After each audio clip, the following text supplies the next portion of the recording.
Apple announced a new baseline of iPads today at their educational event. And this event definitely was geared straight towards the education venue. But there was a lot of great stuff that was announced today along with the new iPad. And I thought we should kind of take a look at that, especially comparing the new iPad versus the Pro iPads and kind of who should get what and who they're good for and, you know, maybe when you should upgrade to a Pro. So first off, let's get into it. Let's talk about the speed. So the new iPad has the A10 chip in it, and the A10 chip is the same one that was in the iPhone 7. A really fast device, like extremely fast. It's faster than the original 12.9-inch iPad Pro. So it's a great chip. The iPad Pros have the A10X chip. Now, that one is a little bit faster. It's multi-threaded, so that means it has multiple cores inside the one chip. Now, this is good for GPU. GPU gets a huge boost in the A10X chip versus just the standard A10 chip. But there's also a CPU bump too. Not as significant as the GPU bump, but there is still some, a good CPU bump. And that's a good thing to have, especially if you're doing creative work, again, like me, with, editing video or anything like that. Having a fast CPU and GPU is really important. So if you do video work or anything like that, I'd just stop right there and go buy an iPad Pro because speed is everything. Next up is the screen, and this is the Pro screen I'm talking about. So the Pros have some tech that it's built into their screen that the new iPad does not. And there's a good reason why Apple didn't bring this stuff over. They wanted to keep the costs down. They wanted to make this an affordable iPad for schools and families, for kids and things like that. So I'm gonna read from my notes here because I didn't have enough time to memorize all this stuff. So first off, there's wide color gamut. So this is the P3 display thing, the really gorgeous bright colors.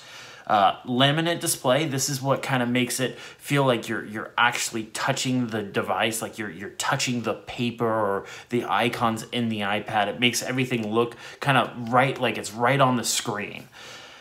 Anti-reflective coating, so if you have like a light or something behind you, you don't get the glare, or not as much of a glare. I don't want to say you don't get a glare at all, because you do a little bit.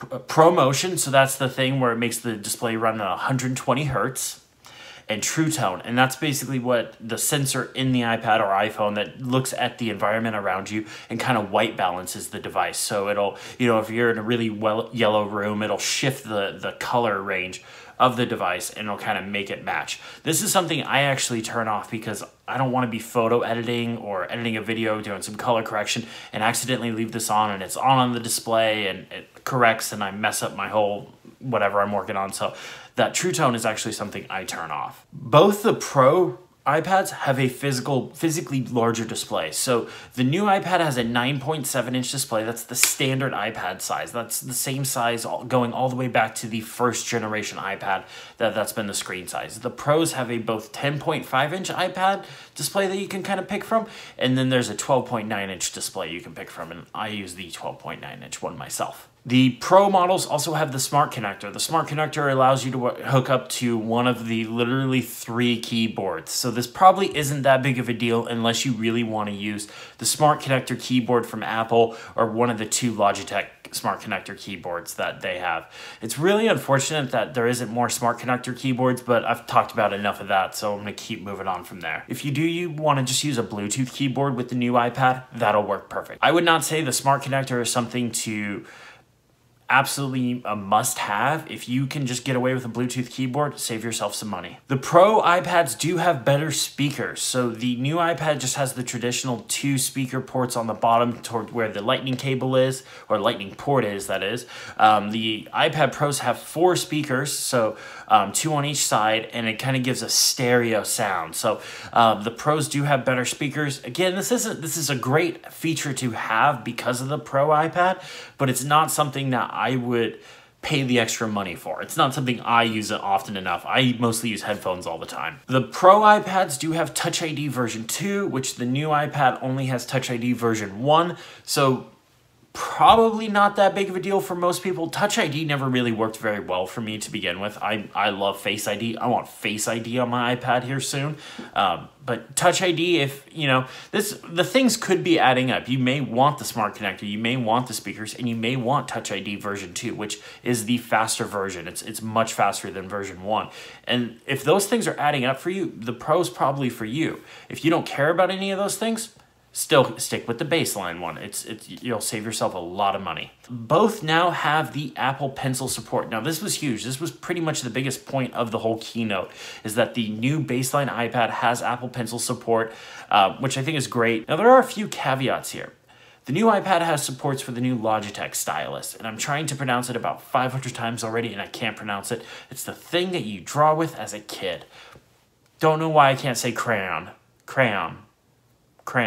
Whatever. I don't know. Can't pronounce it for whatever reason. But what this is, it's really cool. It's about half the price of the Apple Pencil. It's more rugged. It has the cap that has an attachment to it, so the cap doesn't get lost. It has a battery indicator. It's kind of really interesting, but it is not supported for the iPad Pros, and I don't know why. It's kind of a bummer. For me personally, I would probably just go with that. So the Apple Pencil has support for the quick pairing, which is incredibly handy. I absolutely love it. Don't know if it's worth the extra $50. I mean, if you are going to use it a lot, maybe.